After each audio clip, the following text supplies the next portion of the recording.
Hi, I'm Jason Leahy, Executive Director of the Illinois Principals Association. I'd like to welcome you to this edition of IPA Talk. Today's date for the recording is March 2nd, 2017. Quick shout out to my son Luke, whose birthday is today. He turned 11 today. So we've got two outstanding guests here with me. Dr. Mike Jacoby with Illinois ASBO. Appreciate you being here. Dr. Jacoby, obviously the Executive Director there. Probably get into school finance and funding just a little bit because there's just a couple of things going on with that. And then IPA's Allison Maley, our Government Relations Director here. So maybe talk a little bit about legislation moving through with arrest language and such. So Mike, let's just start with you and get right into the thick of things as far as school funding is concerned. I think through our communication, obviously the work that you've been doing with Illinois ASBO, we've done a lot about discussing the evidence-based funding model, what it is, and there are places people can go for that. But really curious from your perspective as someone who probably attended every single commission meeting. I think you need a trophy for that. And the other things associated with it. So can you just give us kind of an up to speed update on what's happening with evidence-based funding right now? Sure. So the commission finished its work at the end of January, published its report. Many thought it was a little underwhelming in terms of the overall content of the report. But if you really look at the principles that they emerged with, they pretty well are in line with everything that we presented to them related to our evidence-based model. During the process of working with the commission, not only were we presenting to them, but we were also writing language in the background to be prepared when the commission finished to be able to have a bill on the table. So Representative Will Davis was the sponsor of that, along with Representative Bob Pritchard as a co-sponsor. Linda Chapalavia has also signed on as a sponsor as well. That is House Bill 2808, launched or was filed probably 3 weeks ago now. For us, that represents sort of the framework that we would prefer. I mean, it has all the elements of the model, both on the adequacy side, regionalization, has a pretty firm handle on what local effort should look like in a district, as well as then making sure that all districts are held harmless. The base funding minimum is what we call that, and it's on a per pupil basis. So, as districts go up and down with enrollment, there would be aggregate changes in revenue, but for the most part, they would experience a per pupil constancy in regard to the state funding that they've been getting in the past. That lets us say, as we started off our whole work on this, that there are no red numbers, that no district is going to lose. Hashtag no red numbers. That's right, hashtag no red numbers.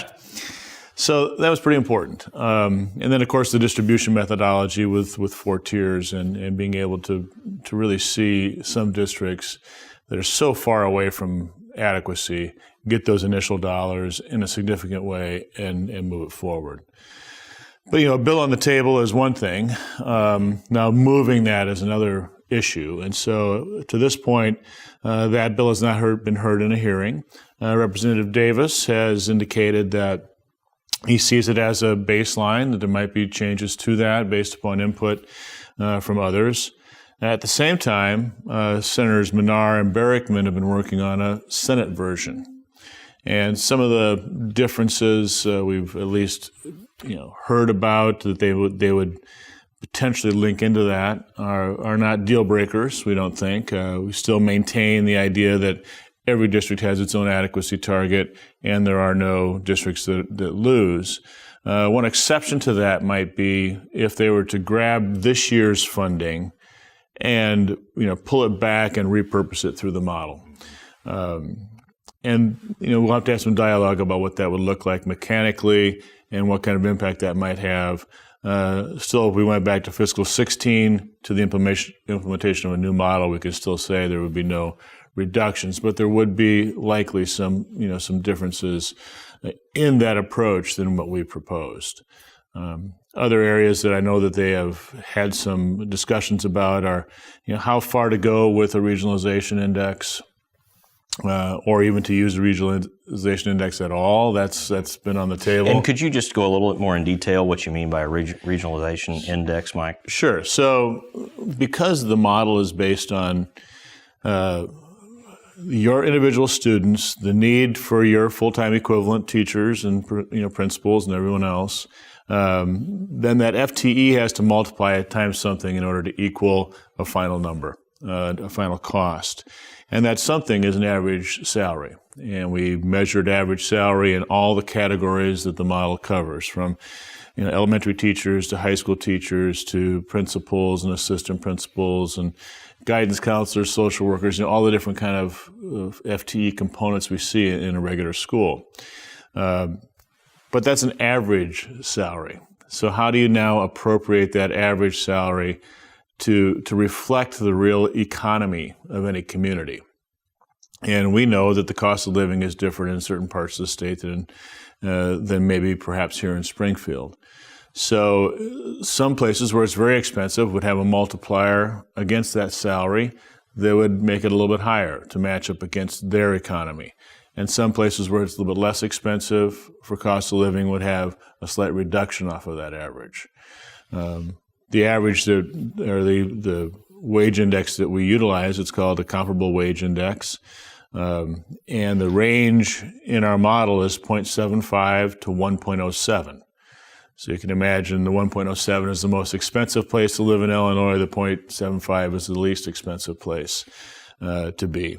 It's based on wages in those communities. So it kind of looks at the idea of what the economy is purchasing within that community anyway, in regard to folks with a college degree or greater. So if you shrink that, if you take the 0.75 and let's say move the floor up to 0.9, well, then you're going to be giving more resource into districts that are on the lower end of the scale. If you take the top down, then you're giving less resources maybe than what they would really need to implement an adequate program in a suburban or more highly cost area. So that's how that works. Right. And regionalization has been on the table. Senator Menard put it in place with all three of his bills, going back to 3 years that those were proposed in different variations. So it's a pretty common use, across especially states like ours that are so diverse. Yeah. So obviously that could be a negotiation point, Mike. Some of the other things that I've heard that could be up for negotiation are the 27 elements. Exactly. So I know you've had dialogue with various people about that. You've probably studied this evidence-based model more than just about anyone, except maybe Michelle Munger, right? Who's done a lot of work on this with Concordia. But as I have read it and read about it, those 27 elements are there. You know what you're paying for, right? That's the whole purpose of the elements. Mm-hmm. We know those pieces of evidence that really help move student performance forward. But it's not like you can necessarily just choose what you're going to plug in and pull out. They really work in concert with one another. So how do you see that transpiring as you've been a part of some of these close conversations? And it's been interesting because I think it's difficult sometimes for legislators to understand that the 27 elements are designed to actually represent the sort of the full scope of what you do in a school district even. So you're going to have a class size in every grade that it will be a target.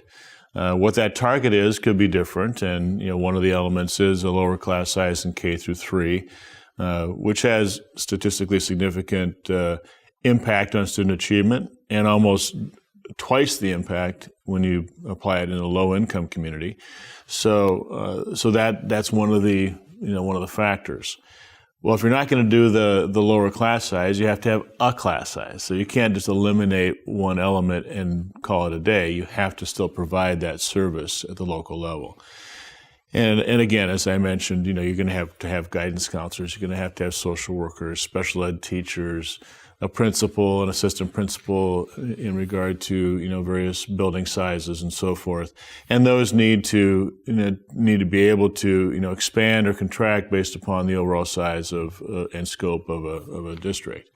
You have to have operations and maintenance in a system because you have to heat and light your buildings. You got to care for those buildings, clean them, and so forth. And you have to have a reasonable central office allocation to make sure you have oversight and leadership within the district. So as you look through the whole list of 27 elements, there's really nothing you can eliminate.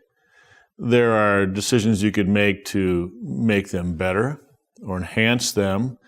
But at some point, if you diminish them too far, they cease to be high quality and they cease to be adequate. I think the second thing that's on the table right now, besides the Senate working on a bill, is the House kind of reactivating a K through 12 task force on this as well. And I think they will, again, walk through those 27 elements and try to take a look at them. In my, I guess my projection is that the one place there may be some dialogue about is that lower class size in K through 3. Is that something we can afford in an adequacy target? And is it something actually that can be implemented? Because many districts have physical limitations on being able to lower those class sizes.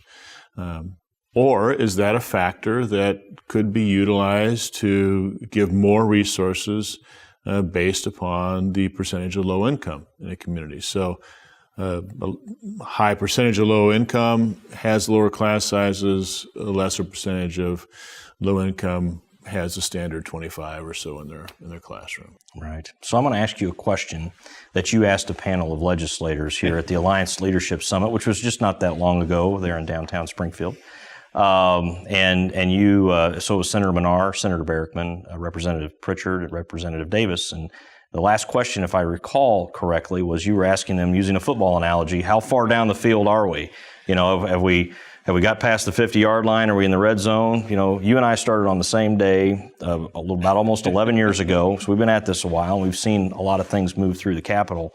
So you got a gut feeling on where we are with this? I definitely think we're past midfield. Yeah. I think we have worked on this diligently for the last 3 or 4 years, and really in the last year moved it quite well. I don't think we're in the red zone yet because there's so many of these other variables that are there. For me, the red zone will be when we're actually, to the final bill with a good amount of commitment from people, and we're actually making that final push. So I'd say we're definitely past midfield. Let's hope so, and let's hope we don't get sacked like the Falcons, right? That's right.